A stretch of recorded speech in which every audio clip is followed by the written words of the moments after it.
Good afternoon, everyone. I call this February 9th, 2023 Jacksonville Water and Sewer Advisory Committee meeting to order. Mr. Vice, do we have a quorum? Yes, we do. Okay, adoption of the agenda. Has everyone had a chance to review the agenda items? Yes. Are there any discussions? Hearing none, I'll accept the motion to adopt the agenda. I make a motion, we adopt the agenda. All right, thank you. Second? Second. Thank you. All right, all in favor, by signify by saying aye. Aye. Any opposed? Motion carries. Agenda adopted.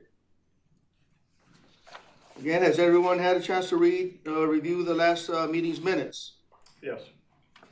Are there any omissions or corrections? Hearing none, I'll accept the motion to accept the minutes as written. All right, thank you. Second? Second. All in favor, say by signifying the aye. Aye. Any opposed? Motion carries. Minutes approved. Again, well, welcome everyone for this month's meeting. We'd like to welcome again Mr. Johnson and Ms. Sewells, who will be our briefers today. We will go ahead and then we'll start the meeting and turn it over to Mr. Hanson. Good evening. We appreciate everybody coming this evening. Couple of things we want to talk about tonight. One, we'll continue our discussion on the capital improvement plan, which we do every year at this time, and we'll do for the next couple of meetings. But tonight we wanted to start with some rule changes that we are currently facing as a water provider, along with every other water provider in the country. These are fairly new rules that have been put in place for lead and copper, following some of the national headlines you've seen the past several years. So with that, I'm going to turn it over to TJ and let him talk to you a little bit about that and tell you some of the things that we're going to face and some of the challenges that we're going to face and explain a little bit of it, because some of it is slightly unorthodox and will put us on private property. So with that, I'll turn it over to TJ and let him walk through some of this. Good evening again, everyone. So like Wally said, we're going to be talking about the new lead and copper rule. The lead and copper rule was implemented in 1991. Of course, since then, there has been many revisions. It was made to reduce the amount of lead exposure into our water systems. And like I said, multiple revisions have been made to the program, especially around 06, 7, and 8 earlier on. Right now, we have more than 6,800 public water systems that will all have to abide by these rules and the new rules that are being implemented. Under the current rule, the city has to sample for lead every 3 years. Can you go back to that? Just to add to the every 3 years, we are actually on a reduced sampling because of our historic numbers. We have to do this every 3 years, and we have a reduced number of sites because we have not had lead issues in the past. So I thought I would share that. May I just make a comment here real quick? The importance of lead is because it's an element that retards the brain development of children and is a health issue nationwide. And when you hear about it often, you don't hear why you need to have lead removed. And part of the program is also lead paint being removed from houses, for example. Right, that's a good point. So the latest revision includes multiple steps of this implementation. So we are going to first identify the materials of service lines on both sides of the meter. So like Wally said earlier, this will be kind of different. Well, this will be different in all aspects of us going on the other side of the meter. Usually we maintain everything from the main to the water meter. That belongs to the city. That's our responsibility. After the water meter, that is usually the homeowners or the establishment owner's responsibility. We will be responsible for identifying the materials on our side as well as theirs. So that's gonna be a lot different for our staff and time consuming, but it's something that we're gonna have to do. They trust us more so than they would trust a citizen to be responsible for it. This is what we do, and it's a big deal. So they would rather us go ahead and carry through on their side as well, the EPA. So like in older communities, are you, to be sure you're not spot checking every single service? I mean, are you? That gonna is do- the expectation Right. from this. Wow. We'll talk And about some of this, but we'll that get is there. the, that's a the, great that's point. the wow factor. That's- That's the expectation. Every service. I mean, you know, Every. you would think if you're in a neighborhood that was all built in whatever, the mid-60s, that every service to the house is probably the same material, but No, it's, we have to verify with every service. TJ, can you explain briefly, if you're testing up to the meter, why testing on the other side would get a different result? And how far on the other side? Are you just testing 2 feet from, or are you testing? So right now, Why don't we go to the graphic? Because I think we Okay. can talk from that. okay, so here you see our water main out in the street. All right, and then at the meter, of course, is where they pick up on the other side of the meter, the homeowner would. So as it stands now, we will be responsible at least all the way up to the structure. At least. There is talks of it being, I think it was 18 inches? 18 inches On a- inside in- the structure or to the first shutoff, Right. whichever is shorter. Which we're gonna find, all of it is gonna be difficult, but we're gonna find that portion to be one of the most interesting ones because of the fact that a lot of these lines are encased in concrete or in the footer or whatever you wanna call it. Homes with crawl spaces won't be as bad, but once again, we've never gone and accessed anyone's crawl spaces. We don't go beyond the meter. So that's where a lot of the uncertainties are gonna come in. Go back for just a second. So to follow up on your question, the reason is because when a development was developed out, a developer would put in the water main and then extend the service up to where a meter box would be set. So that would be the developer. So then once they get there, a builder comes in behind that and installs the plumbing from the water meter to the building itself and then into the building. So it could be years. I mean, we have lots downtown that have services on them that don't have a building on them. So it could be years before a lot actually develops out. So it could be that, you know, they use the type of material that's readily available, and then TJ's going to show you in a moment. There, especially through the 80s, there were multiple materials available. So it may have been what was cheapest or easiest or what that builder could work with, because some of them took special tools. So the reason that it can be different is because the initial installation was really just from the main to the meter itself. And then the meter is usually located right at the edge of the right-of-way, which is where city property stops.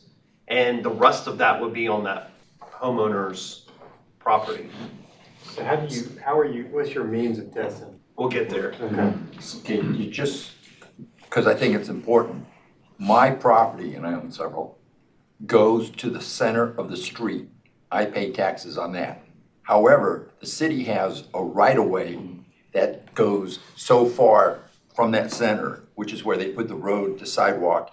It's not until you get to the end of the right-of-way that my meter is on every property.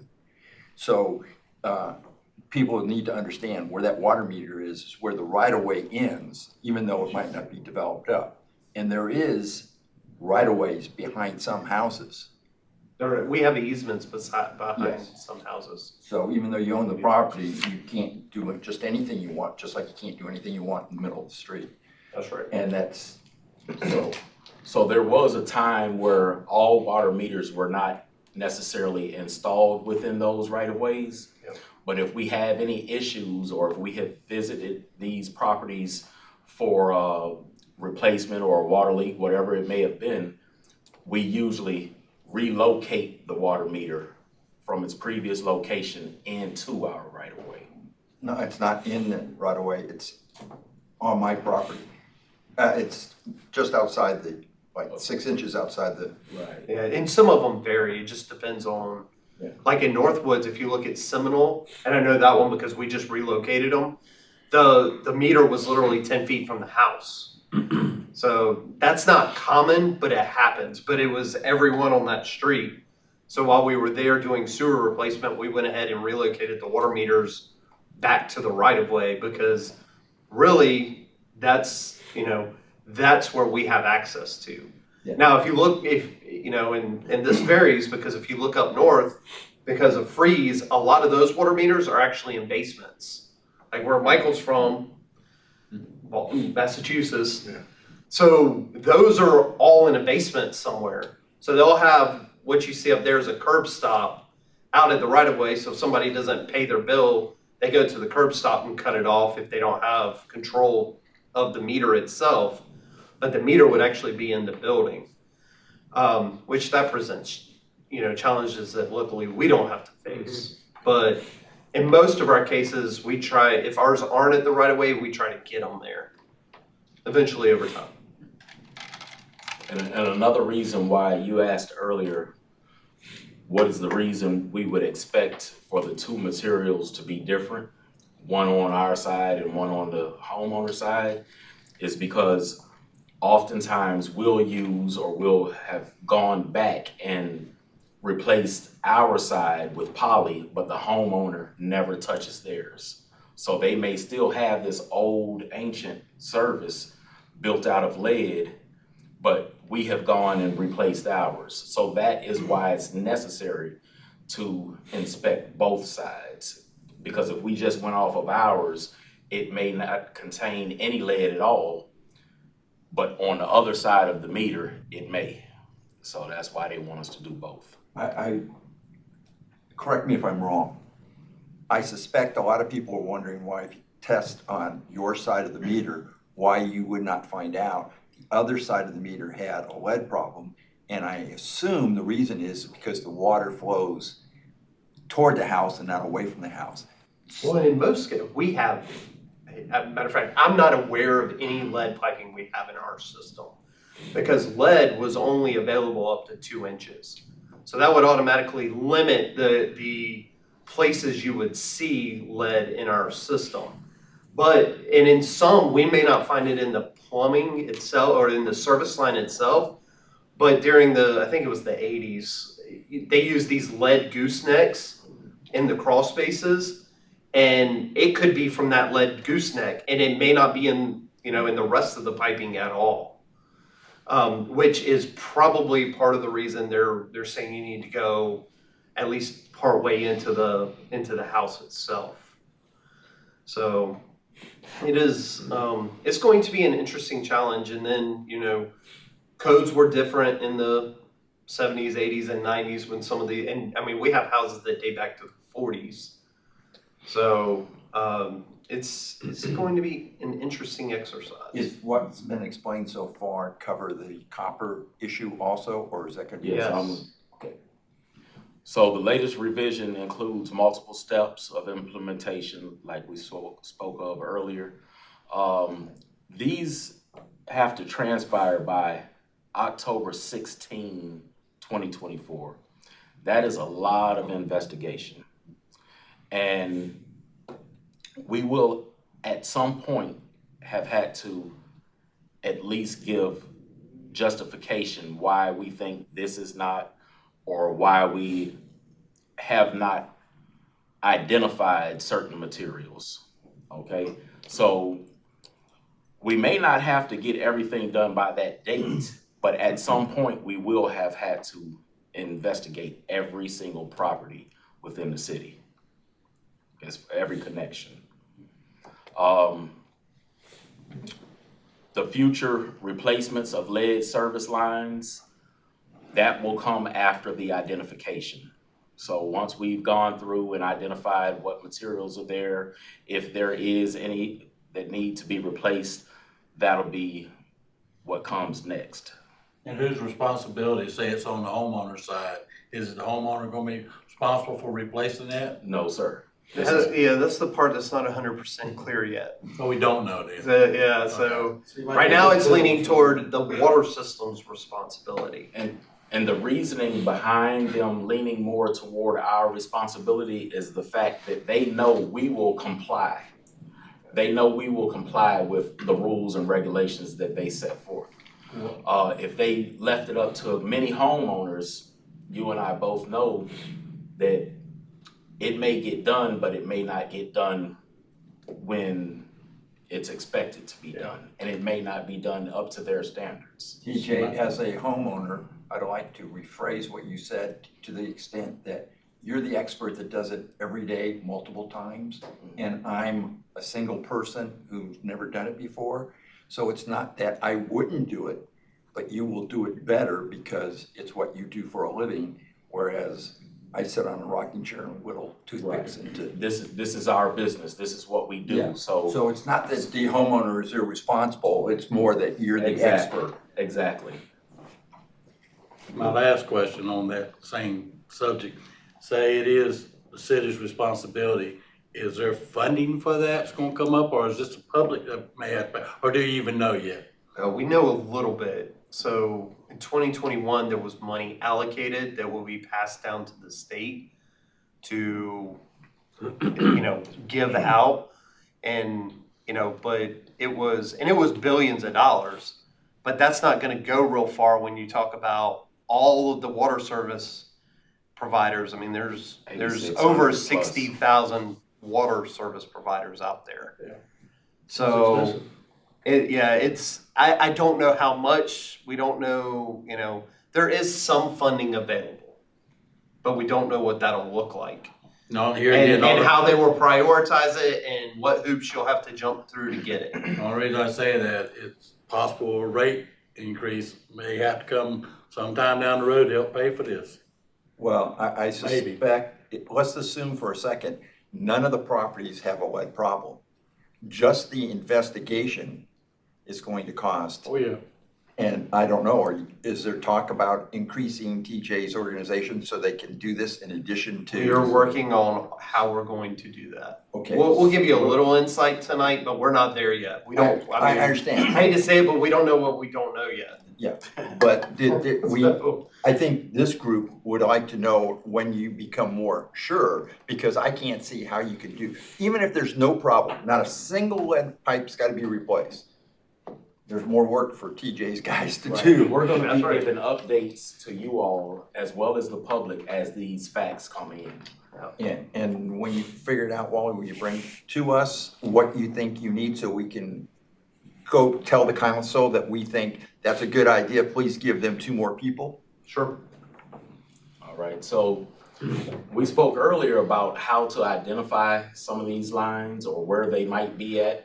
Wally just spoke of, usually there weren't any lead pipes produced above 2 inches. So that would cut out some of the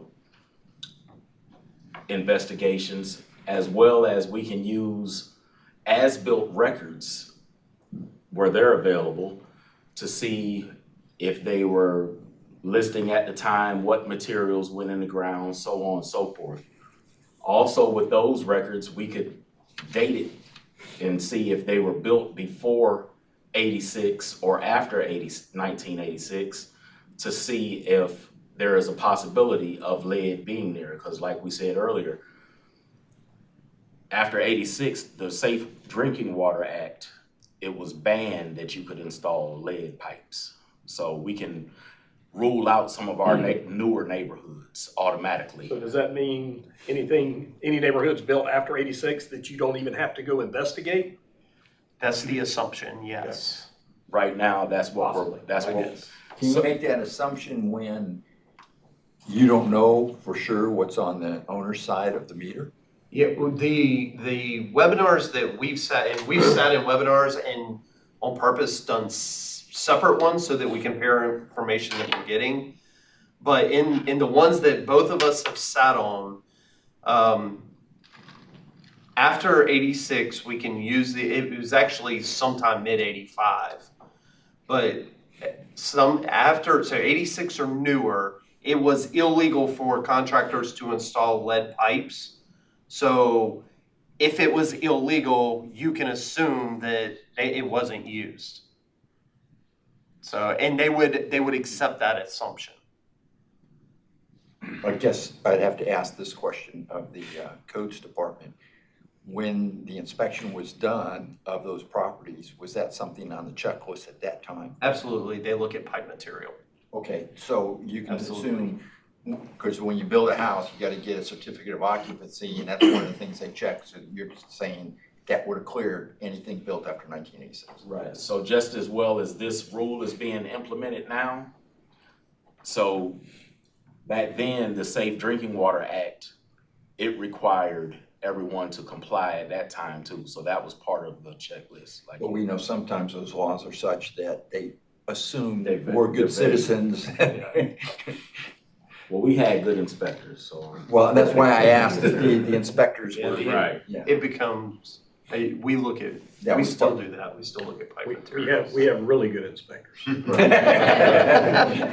So, we'll also be able to do visual inspections and use emergent technology. Here I included this so that you can see what lead pipe looks like.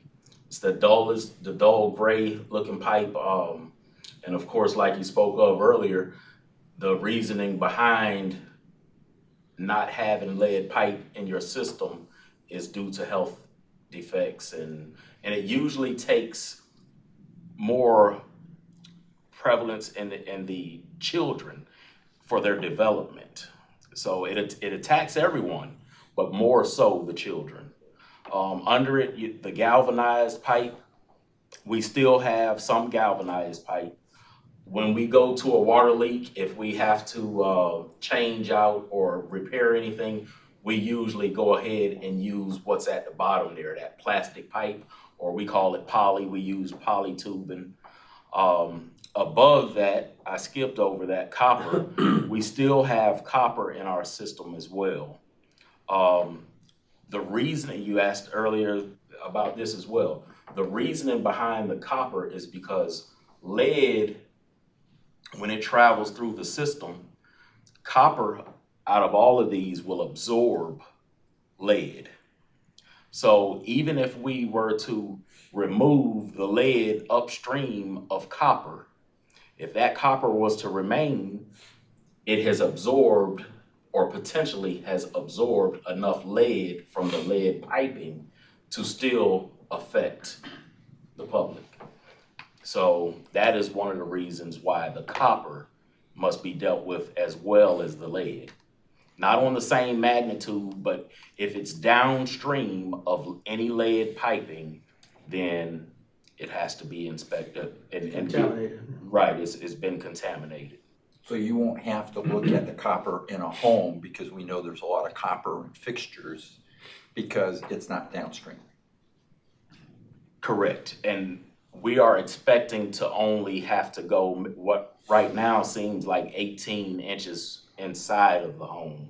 So even if there was lead on both sides or lead leading to the home, if we were to replace right now what we expect up to that 18 inches inside of the home, if there is copper beyond that, of course, they're not gonna hold us to the fire, I hope. I can't say that, but hopefully they won't hold us to the fire of rebuilding homes. Yeah. Who was they? Federal government. Well, it's an EPA requirement that's been passed to the state for enforcement. So it would be in our case, it would be the state. And I think this is a good point to stop and talk about our system so that people understand, one, the lead and copper rules, but two, how does it truly affect our system currently, right? Because we don't want somebody that's watching say, well, well, I live in a house that was built in 1970. Now, you know, my pipes are completely done and I'm scared to drink the water or anything like that. The reason the city went or was able to go to a reduced lead and copper sampling, so every 3 years on a reduced sample size, was because we haven't seen problems with our water quality historically. And so the way the lead and copper sampling works right now is every 3 years, we have identified homes that we have to go to. We give them a bottle, we sit with them, we tell them the instructions. Some of them have been on our list for long enough now that they know exactly what to do without us telling them. But what they're to do is first thing in the morning before any water's been used in the home, they take a sample and they give it to us and then it's tested. The problem with lead is it leaching into the water, which takes contact time. So if there's any concerns, all you have to do is run your water for a little while and it turns the water over in the pipes. And that pretty much mitigates the concerns. So if somebody was concerned, all they've got to do is let their water run for a little while and it just flushes the line out. So really it's the contact time that's the problem. So there's no reason to really be concerned, but we do have to comply with EPA rules. And if there were larger concerns, the city wouldn't be in a reduced sampling approved by the state. So I think that's kind of important to point out while we're here. So our community is probably very different than a lot of stuff that you've seen in the news. That's correct. And you know, to further that point, there's, you know, probably one of the most famous ones for lead poisoning was because they refused or decided because of cost not to feed the appropriate chemicals to address that the water lead abrasive, you know, I don't know what that term is, but basically zinc orthophosphate can be fed so that it basically protects the pipes and they are less likely to leach. Right. And we have fed that since we started at least the water treatment plant. Yeah. So we've been feeding that and we monitor it and we watch the levels. So just, you know, we do everything to meet the requirements and we go above and beyond because we're not required to feed the zinc orthophosphate. We just recognize that it would be very beneficial, so we do feed it. Is the state putting any additional requirement into the EPA requirement? No, it looks like from what I've seen and what TJ's seen, it looks like they're following that requirement To the letter? to the letter, including a lot of the guidance and the documentation that's required. Thank you. So some of the methods will include digging, of course, spot digging to identify the piping underground. Then you all remember our demo at the shop over there about the jet trucks and camera trucks and whatnot. So what he's doing right there is hydro excavating, introducing water to the surface and then removing the soil with the snorkel on the truck that we all showed you. So that's one way of getting down to the pipe to be able to inspect it. So as you can imagine, I'm sure every homeowner in the city would love this method. And, you know, part of the challenge is even if you use this method, we're responsible from the meter to possibly 18 inches inside the house. So do we have to do one hole? Do we have to excavate the whole thing? You know, there's a lot of people that are saying we're going 10 feet from the meter and doing a hole, and we're going to assume that it's the same from the meter to the house. But is it really? So, you know, this is not a foolproof method unless you expose everything, which, as you can imagine, when you talk about time consuming, and you can call this destructive testing because that's exactly what it is. This is not going to be very popular. Yeah. We're still trying to get used to Metrolink. If you have to go 18 inches inside, I mean, God, more than probably half the houses around here are on slabs. Slabs. So, Yeah. It's gonna be difficult. and, no clue where the plumbing turns, if it turns up at the kitchen sink or bathroom or where, so. it is. Some of it's gonna be impossible. You're gonna have to coordinate with the homeowner and any of this if you're gonna go inside their homes and all that? So, yes. So that takes, wow. With modern technology like it is, there's not instruments out there that can Yep. identify pipe. Welcome, way to segue to our next slide. Oh, I'm sorry. I didn't mean to interrupt you. Emerging technology. I knew Wally was paying you. Right, not enough. Welcome to our next. So, this is along those lines that you just brought up.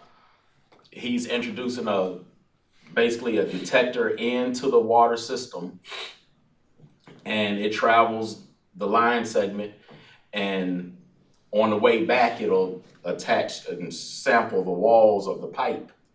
Then you take it out and sample or test what are on these leads, these things that have scraped the walls of the pipe. Do we own one of those? Very So soon. why don't you skip to the next one? Okay, so this is the one that we have purchased or In the process of process of purchasing.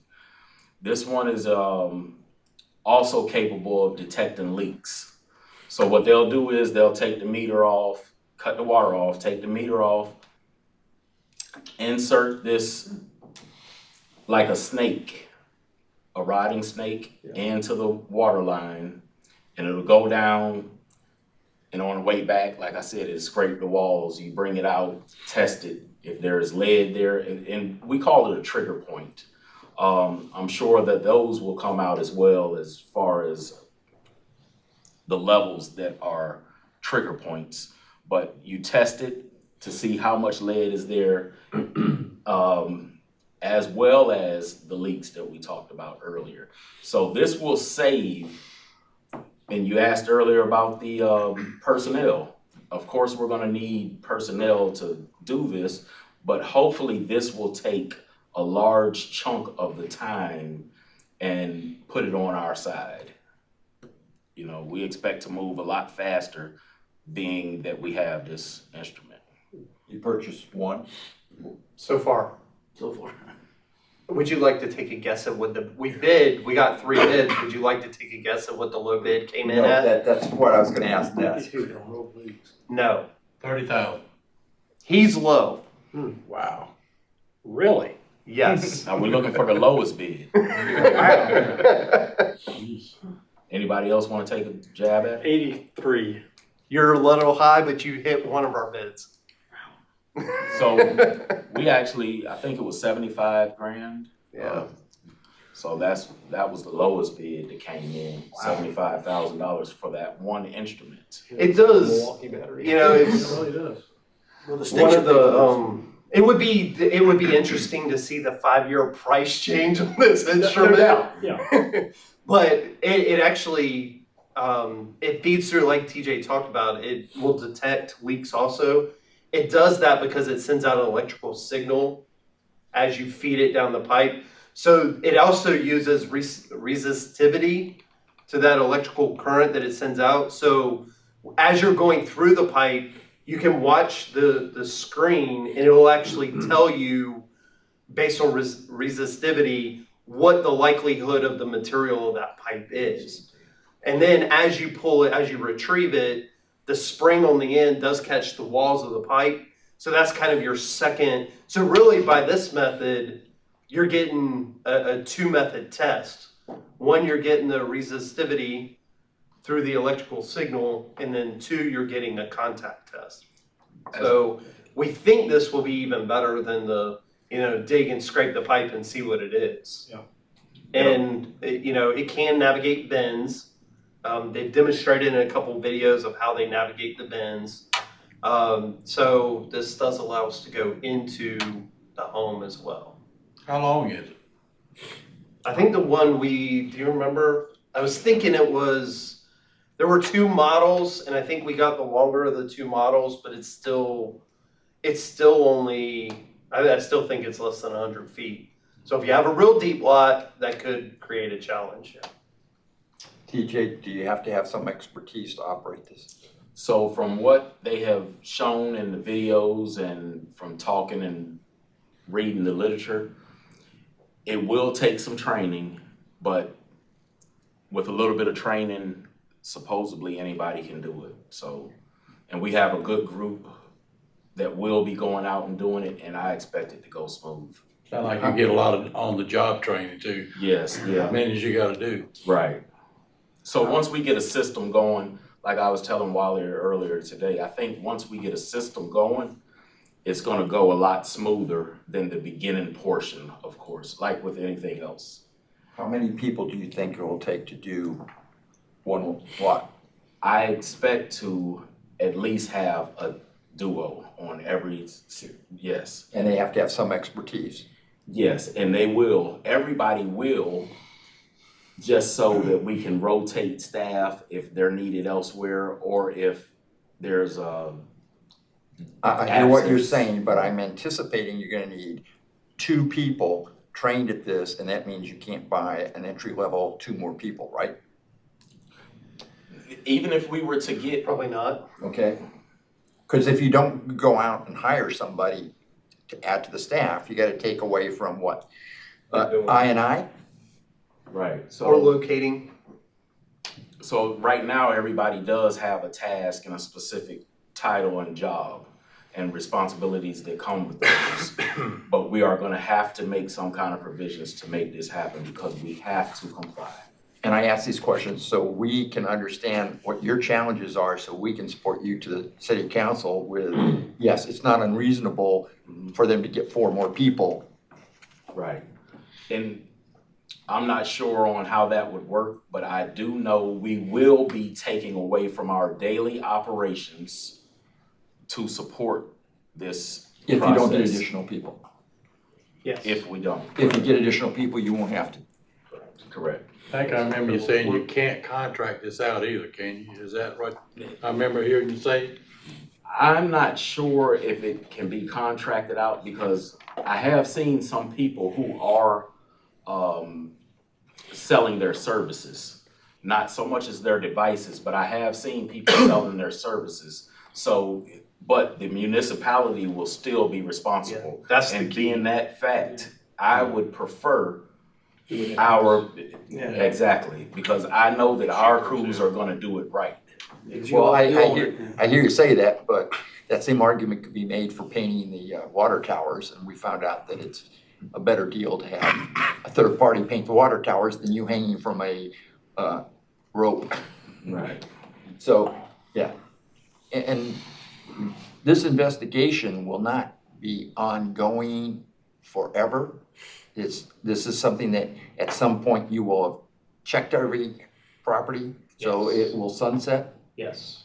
So it might be, as he's suggesting, something that is valuable to contract out, since you won't have to add staff that you can't, you know.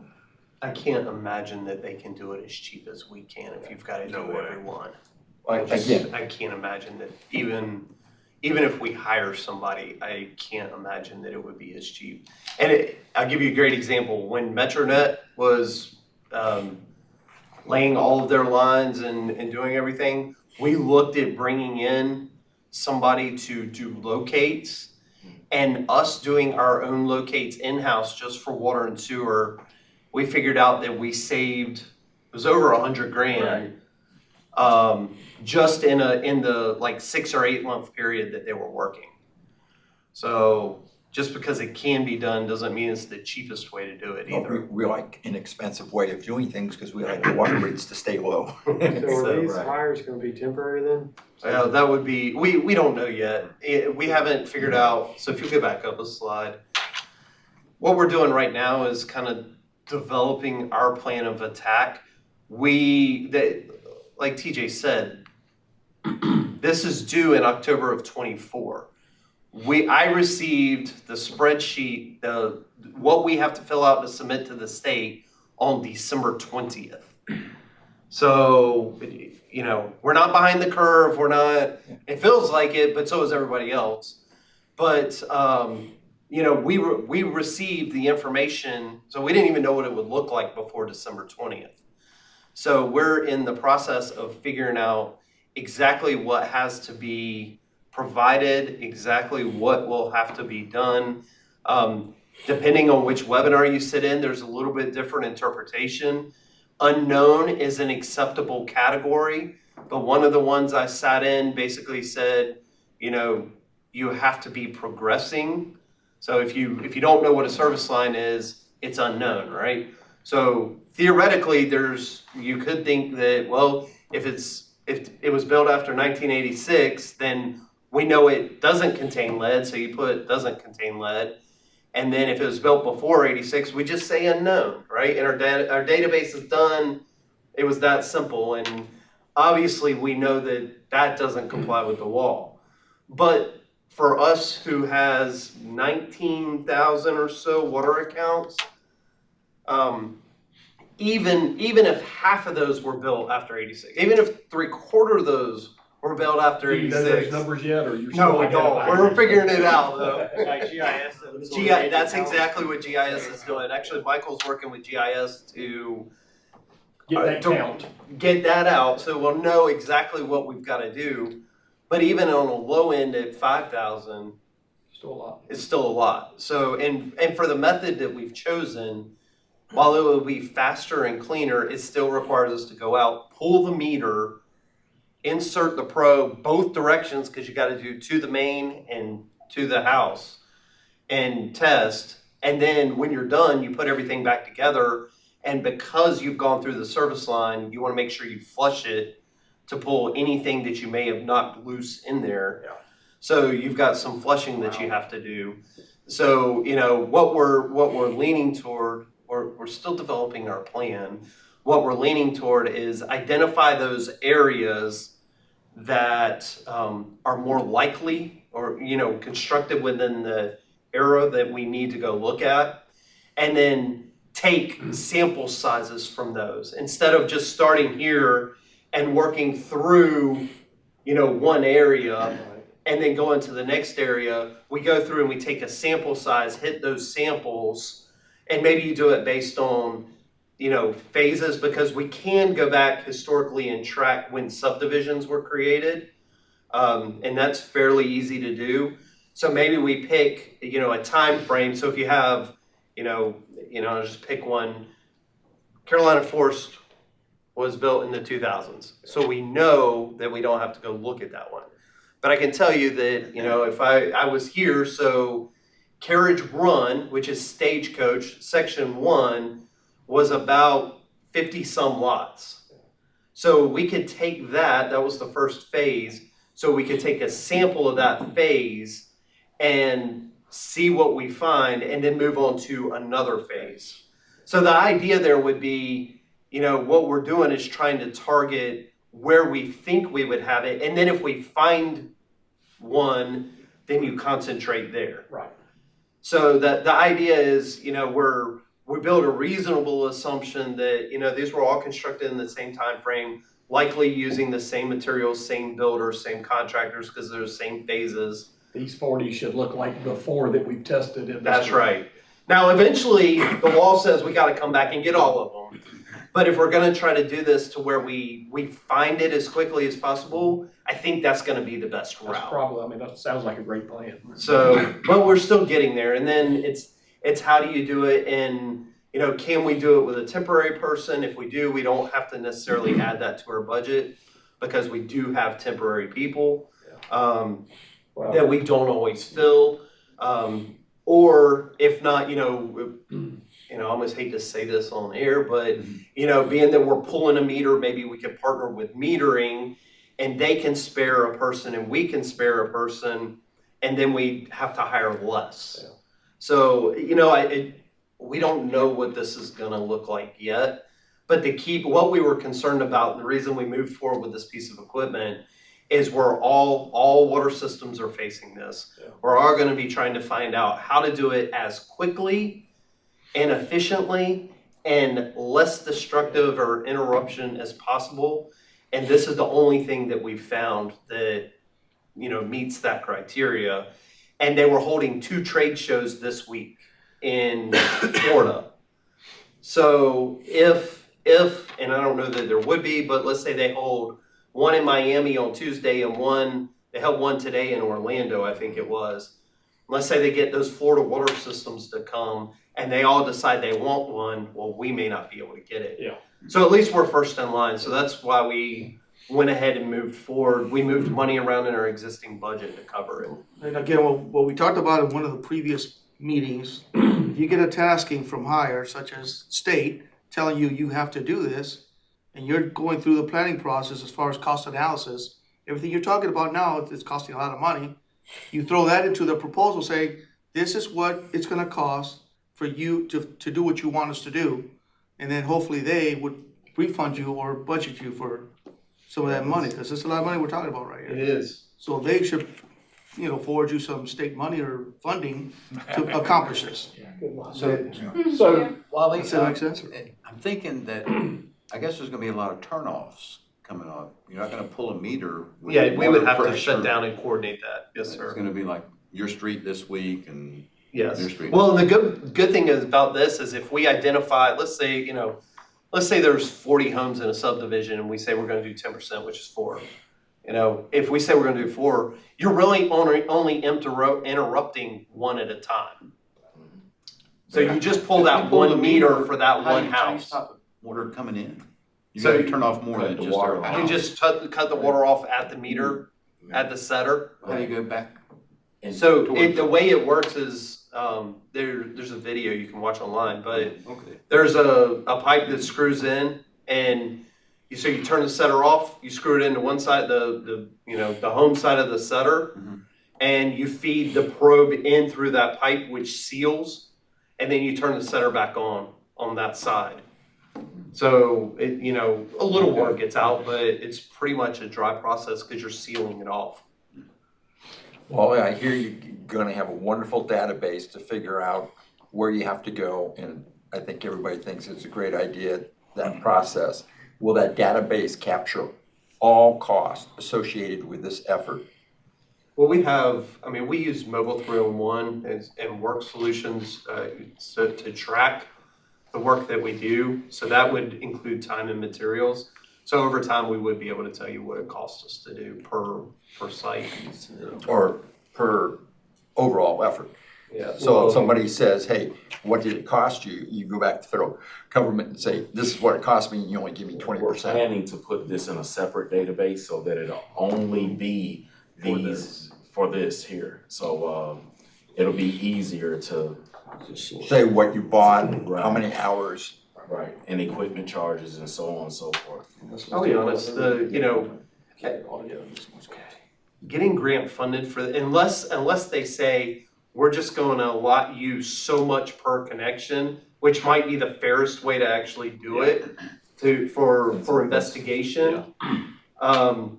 Unless they do that, I expect the investigation part is going to be hard to get money for unless you're like a rural provider, like on Wassa. I mean, while we have 20,000 connections in the city, think about all of their connections across all of Onslow County. So I don't know, I just guessed, they probably have 50,000 or more. Yeah. So, and they're in the same boat we are because they're a water provider. Right.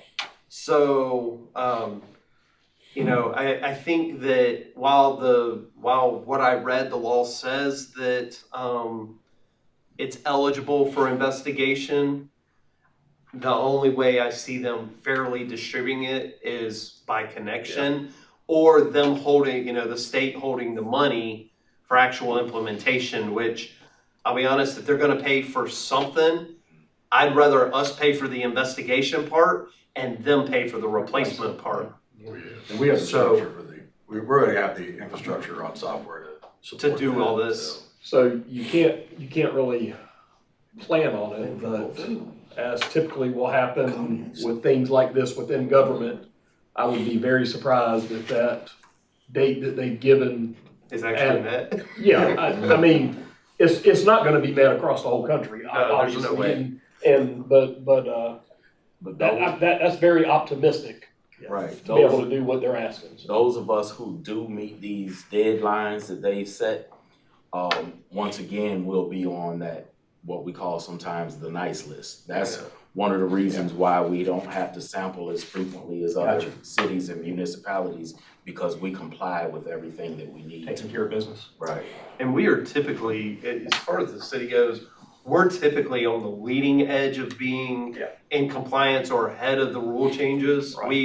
We have people that monitor that and track it, and as soon as we get word, we try to put it, but, you know, some of these small systems or even larger systems that are more rural may not have the staff that we do. I mean, think about, I think about the town of Maysville or Pollocksville. Yeah.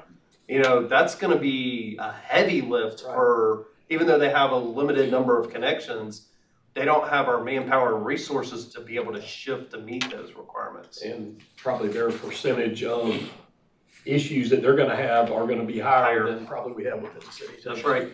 Well, I will just remind you that while we're talking about this from the city of Jacksonville perspective, the guy that's in DC, the better the data he gets from us, the better he can support us. And having seen reports coming up to the federal level, I can tell you sometimes not only are they incomplete, but they're wildly crazy.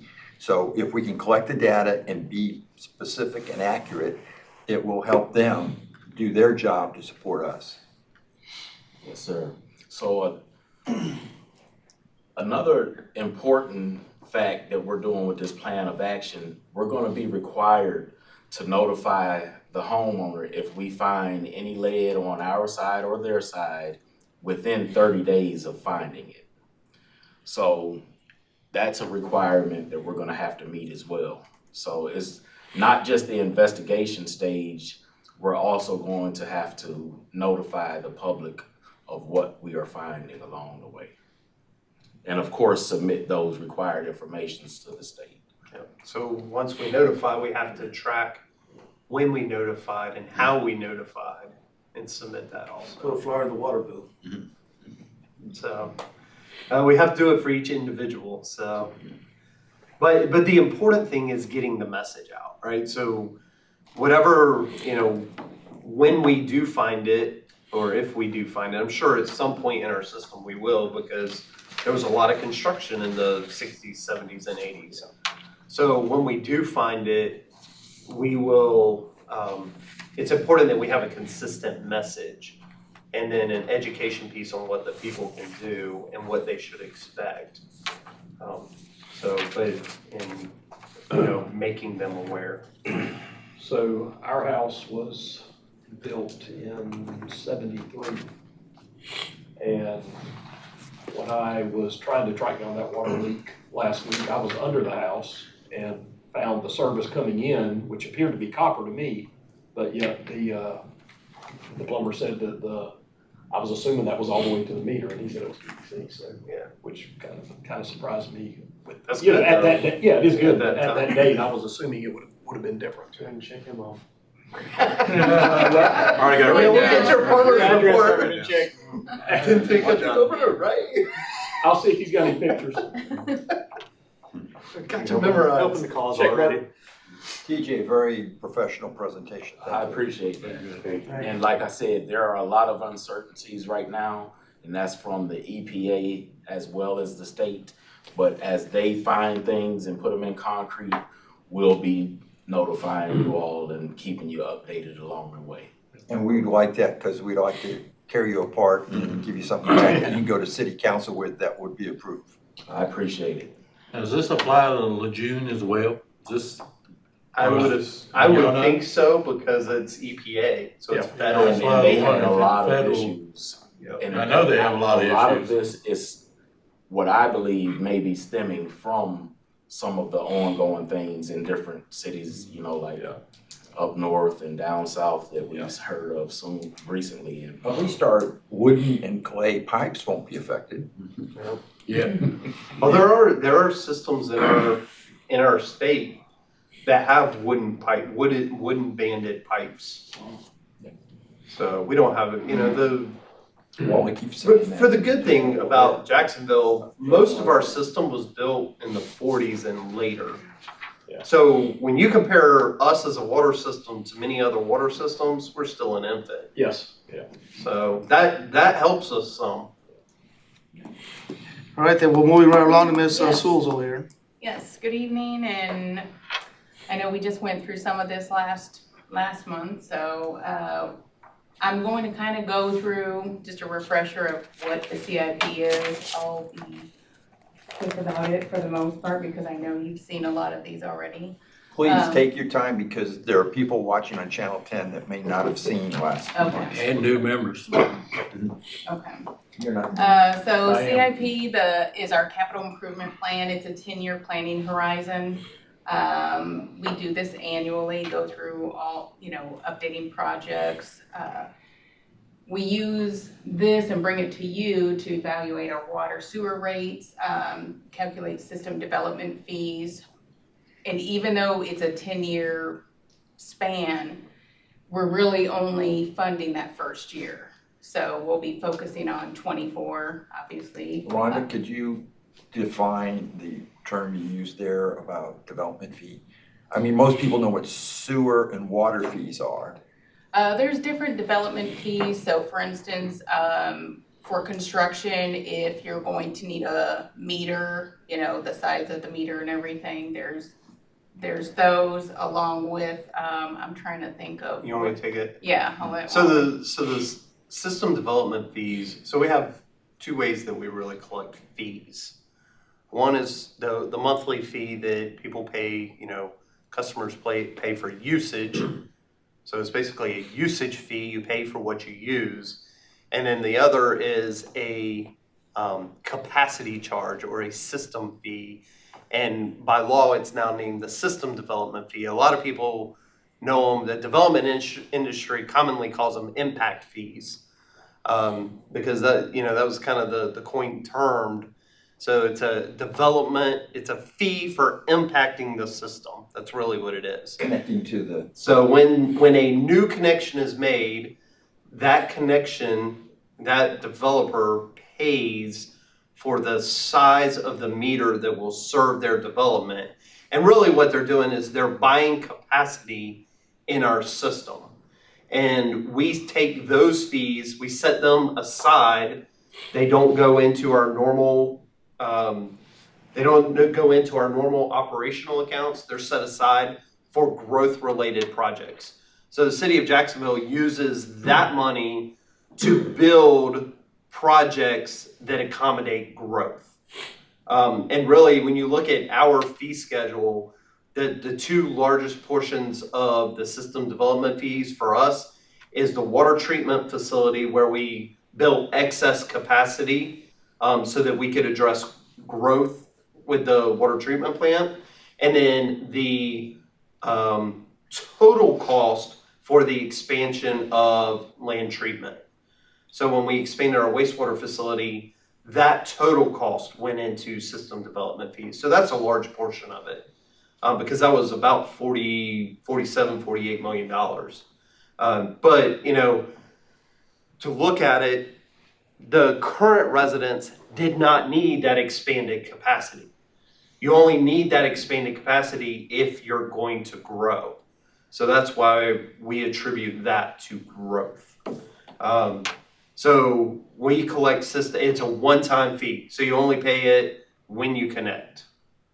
So, and right now, So for some that have never paid those, it's a shock. yeah, so we built an 80-unit apartment complex, Blue Creek School Road last year, and we're building 72 now. Those two projects together paid somewhere to the tune of about $800,000 in impact fees to the city. Yeah, a good example $800,000. Yeah. a good example of what that is if a development has 100 lots and they're connecting and you need to buy a new pump station or make a current one larger, that's where the impact fees would go. Yes, it is. The city would have them install a new lift station if it was needed for Just that development, yeah. But it's really for backbone infrastructure. So Yeah. it is for infrastructure that serves growth of a large area, primarily the entire city, like a treatment facility. If we do, the way we grow our system incrementally is the city doesn't normally go out and install lines. The developer would install those lines. So if somebody builds a 100-lot subdivision, Harvest Meadows is a great example off Drummer Kellum Road, 192 lots. The developer will put in the water, the sewer, the streets, the sidewalk, the curb and gutter. The city will accept all of that with the exception of the water. That'll go to Onwassa because it's technically connected to the Onwassa system. But all of that would be accepted by the city. Now, if to serve a larger area like the whole end of Western Boulevard down to 17 and north, if there were a project like the Western Regional project that allows for additional growth that we cannot currently handle, that portion of the project would be covered by system development fees.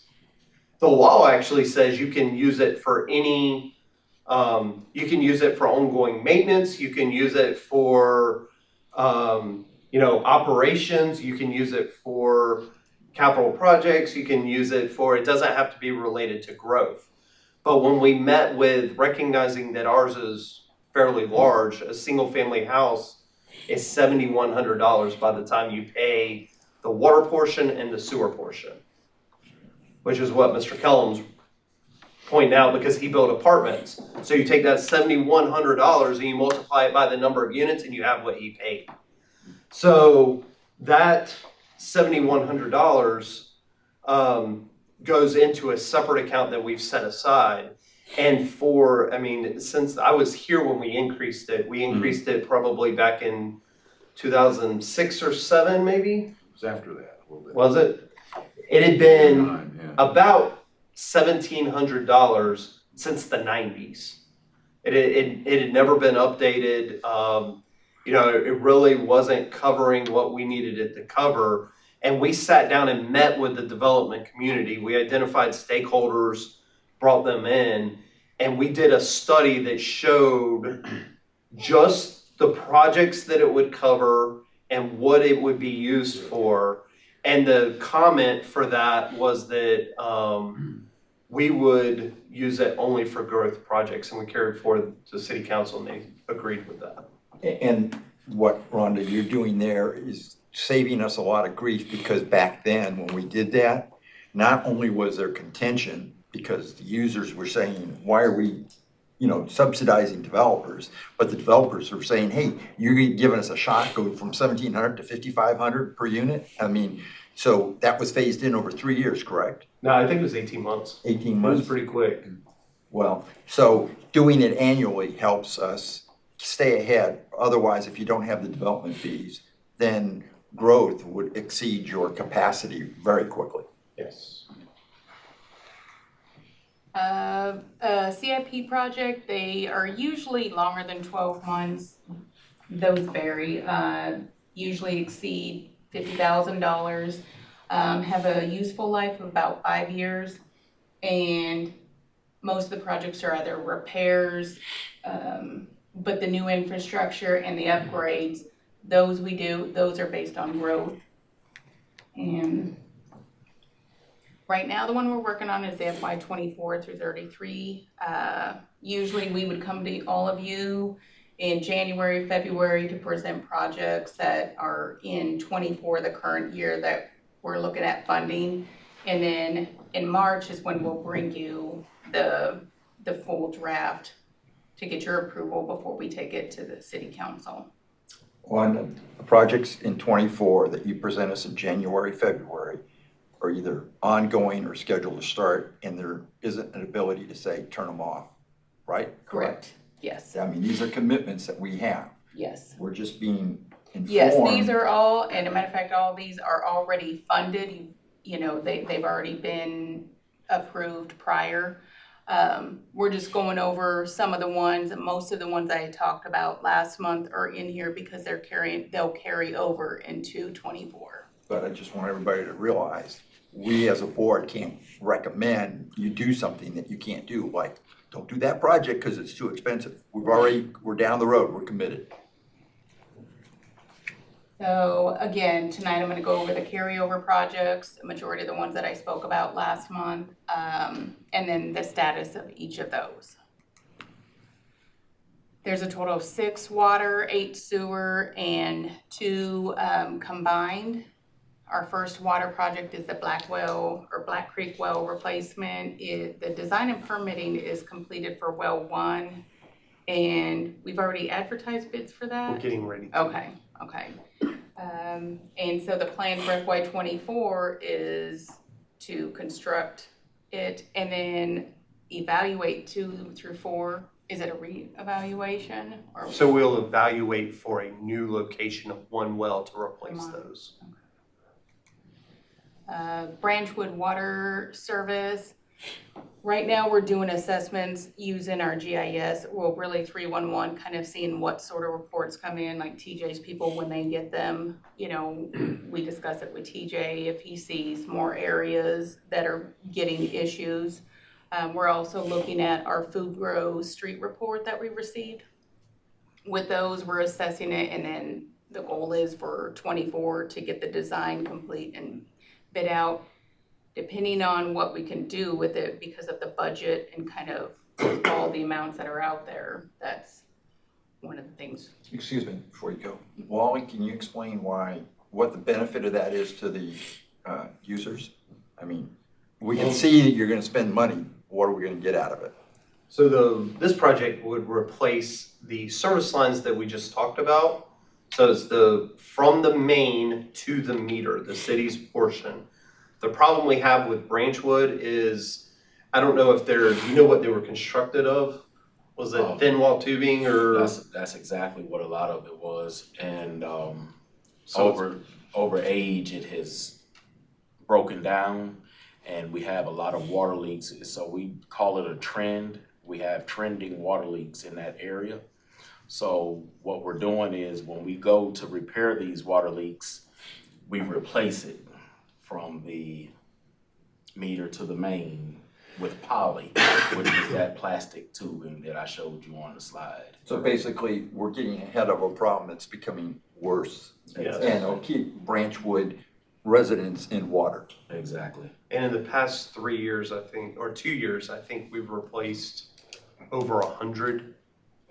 And the problem is, originally, we didn't just replace them from the main to the meter. We started using clamps. So we just repaired that spot with a 3-part clamp. And now we're finding that we've actually dug some up that have 1 or 2 clamps on them already. Wow. So if you're gonna do that, you might as well just replace it. So we're right now, until we get this project underway, the decision is if we have an issue there, then we'll replace it from the main to the meter. But as you can imagine, sometimes that means we're in the street and we're going under the curb. So it's not just as simple as it sounds as we're just gonna replace it. It does require us more work and cost. But the good thing is, using Mobile 311 in the desktop evaluation that we're doing, the idea there is we identify the addresses we've already done because we don't have to redo those. So that's the purpose. Before we go out and actually design what the fix is, we need to know what we've done and where we've done it so that we can reduce the scope of that project. Some of us who've been on here for a number of years have heard all the explanation of why these are good things, but some in the G10 may not know, and it looks like you're spending money to spend money. So it's helpful to go over again the reason that this is beneficial. And in this case, if you don't, then there'll be more leaks, more problems for the Branchwood service area. Yes, sir. In our Bryn Mawr water tank upgrades, this is currently in design and we're expecting to bid it out late summer. And then construction to follow. I don't want to give you dates because I feel like they'd be unrealistic at this point. But I think late summer to bid is what we're looking at right now. What's the benefit of this project? This is the tank that currently we can't put online because the commons It's higher. is higher and just pushes water out the top of the tank. Is there, so what this project is to make this a usable, Yes. is there any antennas on it, or? This one does have cell phone antennas. So we're using it as a cellular antenna. Thank you. The bypass line cartridge filter project, this one, everything it has been completed. We received the design along with the opinion of cost, which was a lot higher than what I think was anticipated. So it was recommended that we kind of hold off to watch to see if those costs come down. So we're gonna keep an eye out and hopefully early, maybe late summer, just depending on when those prices come down, we'll bid it out and get those installed. Part of the challenge is this is a custom build too.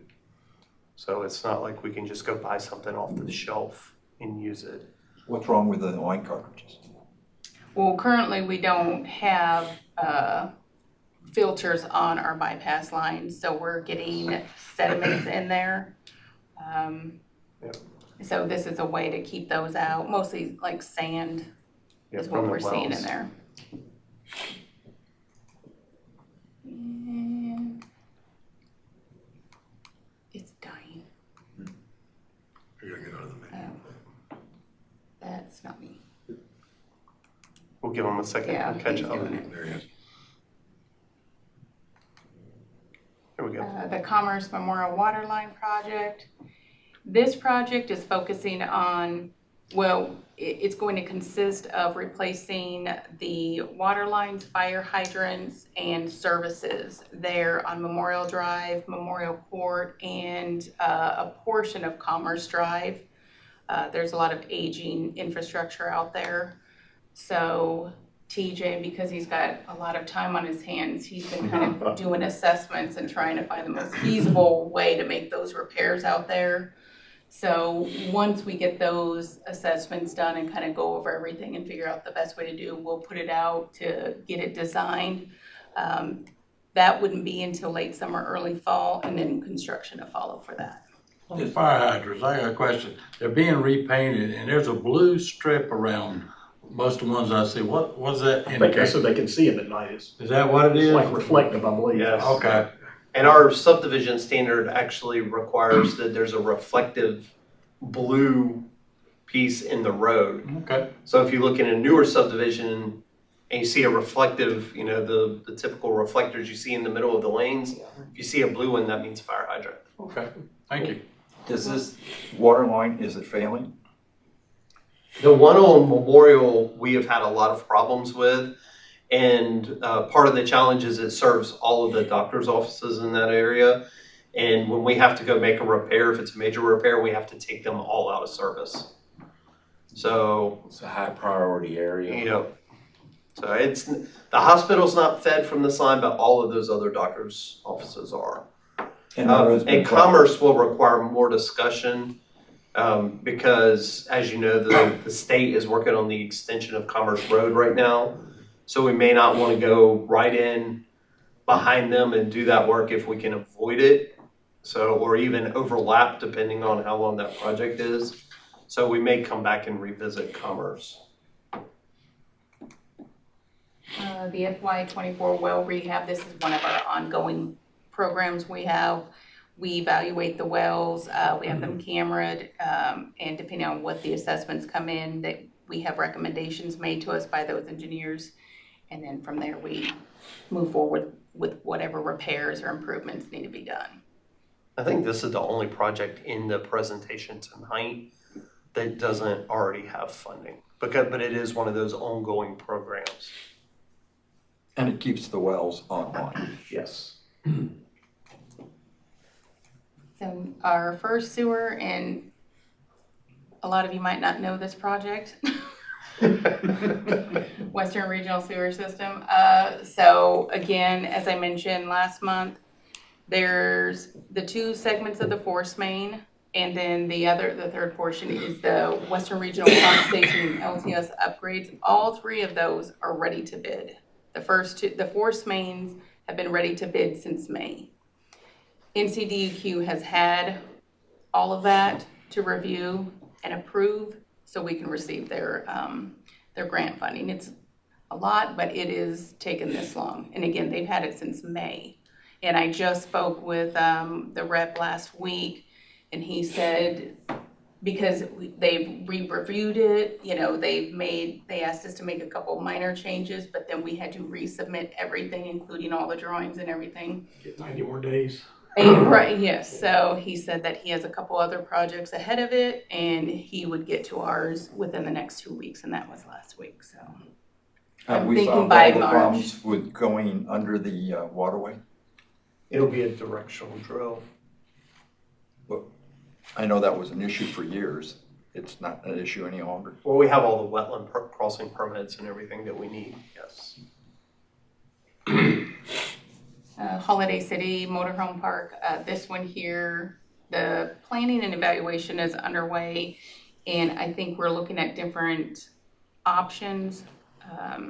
We're looking at bidding it out or getting the design in 24. I'm not really sure time frame, but The problem with this site is it's on literally a triangle, and there's very little room. So working around the existing station and putting in a new station and having to maintain operational capabilities is really a challenge we're trying to figure out how to do that without going out and saying we need additional land. That's really what we're looking at, is what are our capabilities without having to acquire land. our Ellis Pump Station upgrades project, we received the materials and construction has started. And I can't remember how long this project is for. Me neither. I thought it was 18 months, but I don't think it's that long, but construction should be completed by the end of FY24 at least, so. And why are we doing this project? This is and I don't have my picture up. Yeah, where'd the picture go? You took it off, you had it last. I didn't take it off. As you'll remember, Florence flooded this station to the point that, there was 3 feet of water inside the electrical room of the station, which is elevated about 5 feet off the ground. So, we're relocating. If you go by there, you can actually see the work. We're relocating the generator, the biofilter, and some of the controls up onto the hill right next to Ellis Boulevard. The city owns that piece of property all the way up to Ellis Boulevard. And that is a much higher elevation than where the station sits. And we're putting in, we're raising the slab that we're putting those on 3 feet. So, and then we'll come back and retrofit the station and make it watertight. So theoretically, when a storm hits, TJ's people won't have to access the station at all. They'll be able to do what they need from on top of the raised slab. So we should maintain access to that all the time, the whole time. And since I've been here, that station is flooded. I mean, I remember seeing Hardison Hills, that area completely underwater where you couldn't even access it. So, In order to get to and that wasn't even in a hurricane. That was just, an afternoon thunderstorm that dropped 3 inches in an hour. So. Oh, look at there. Okay, Shoreline Drive lift station elevation, there is a preliminary design, however, we're looking at a NEMA cabinet upfit. My understanding is it's kind of like a box over it. So if you've seen any of the traffic signals, you'll see a silver box out there. We're looking at something like that.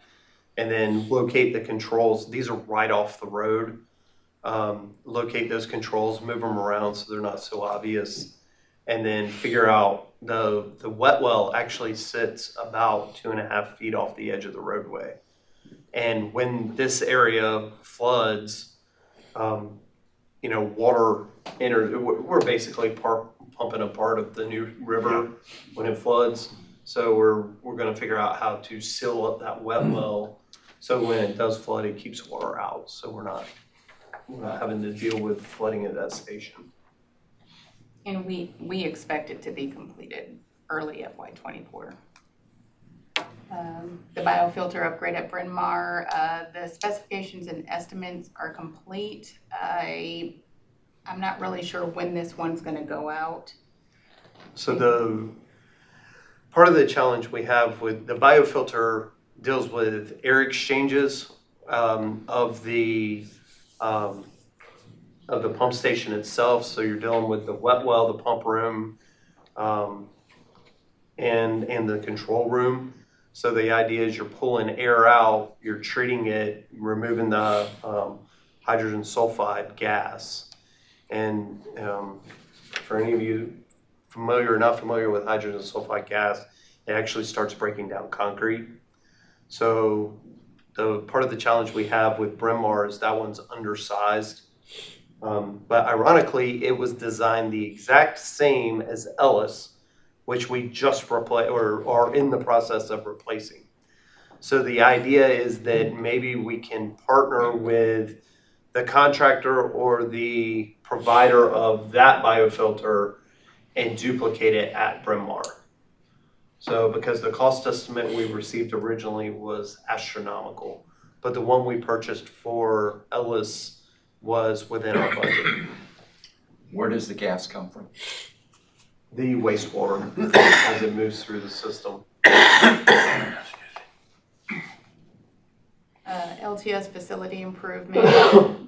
There's multiple things going on, but right now we have the chlorine scrubber. It's been ordered. The work, we're expecting it to start in March. For FY '24, we plan on, trying to think, we're gonna focus on upgrading the controls as well as SCADA. And then there's some improvements around there that we plan on doing as well. And FY '22, '23 I&I, this is another one of our ongoing programs we have. And I think we do it even though they span 2 years, then we skip a year and then the next 2 years. So it's basically every 3 years. And the whole program focuses on finding any I&I, seeing anything that's, any inflow or infiltration into our sewer system. We look for any separation, cracks, cave-ins, things like that. We've actually identified 14 areas within the city. We've given those reports and camera that TJ and his team have done, sent it to an engineer. They're currently working on a design. They're also going to give us a cost estimate. So that'll tell us where we can start at. I mean, it's a lot. We know the areas that really we need to focus on, but we want to see about trying to get it all done at the same time. So we should have the cost estimate and design options within the next week. So the plan is to get it designed in FY '24 and get the work going. Does this include the replacement of broken clean-out caps? Or is that a different We line? typically do that on a service call. So TJ's group, utilities maintenance, would go out and handle the broken service caps and those kind of things. Oh, start this summer when people start cutting their grass. The Mill Avenue sewer replacement. This originally was going to be a remove and replace of 292 linear feet. However, TJ mentioned lining, and so I watched the video and I noticed within at least 150 linear feet look good. There's some separation there, but it's good. So there'll be a small area, we'll do a point repair and then we'll go in there and line it. And that actually might even be complete before FY '24, but That's good. well, I'd rather just have it on here just in case. So. And then our combined infrastructure, FY '23 infrastructure rehab, this is our new one that we started. We've given the engineer all of our video and reports for DeWitt and North Bay Shore. He should have us something within the next couple weeks on this one here. DeWitt, there is a lot, we're just not really sure if we're gonna be able to cover it with what we have right now, so that's what we're waiting on, so. DeWitt's one of the worst ones in the city Yes. right now. It is. I mean, there's a significant amount that's gonna have to be replaced. We're hoping we can line whatever is possible. And then you're talking significant repairs for the street too. I think the upper portion of DeWitt, we believe we can line, but the lower portion, and is it below Forest Grove, I believe? Yes, we have some grade issues, so that's gonna be a challenge when we go to replace or repair some of these areas having grade issues. So it'll have to be ongoing up to a certain extent. And there, oh, sorry. Oh, you're good, you're good. So from, I believe it's Forest Grove towards Gun Branch, that infrastructure could be lined, so we don't have to cause trenches, or we'll be able to go trenchless on that portion. But the problems lie behind that, and it's gonna take a lot of replacement. That's where the cost is gonna come in, because you can't do just a point repair here or a point repair there. It wouldn't be economical. So we're gonna do a lot of replacing. It's gonna cost. And the new bridge streetscape, materials are ordered. There's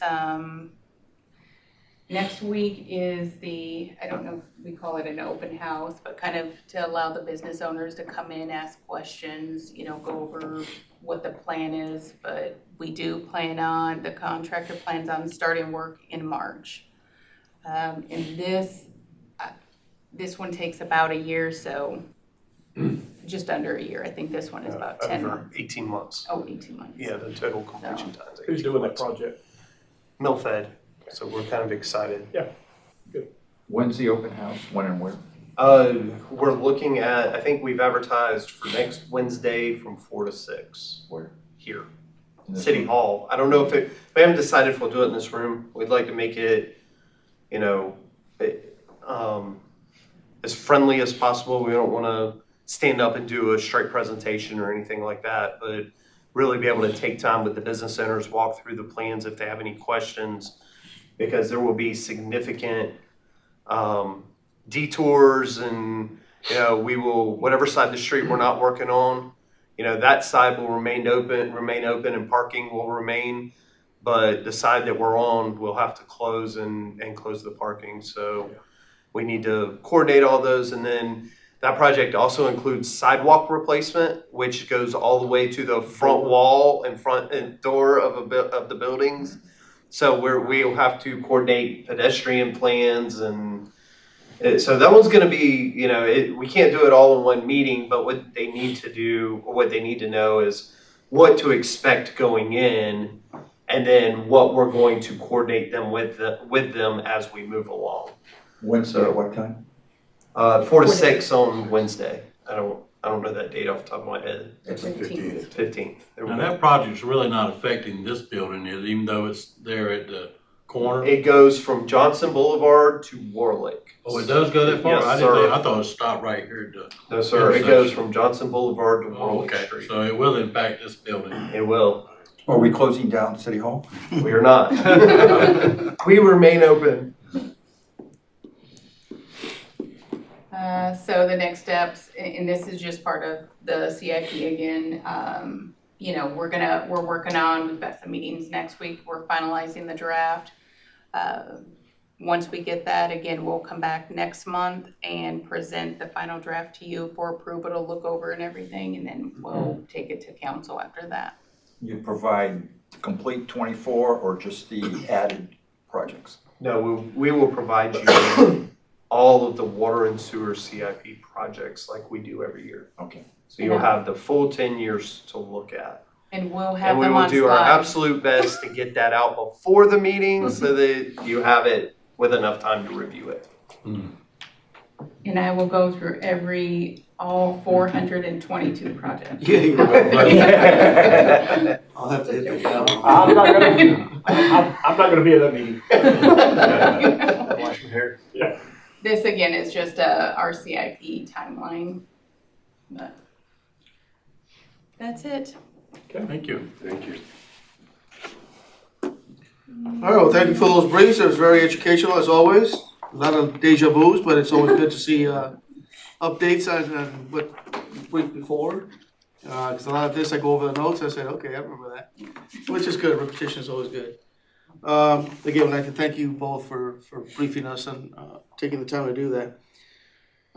Does anyone have any further questions or issues to discuss as an open discussion period of our briefers or the staff?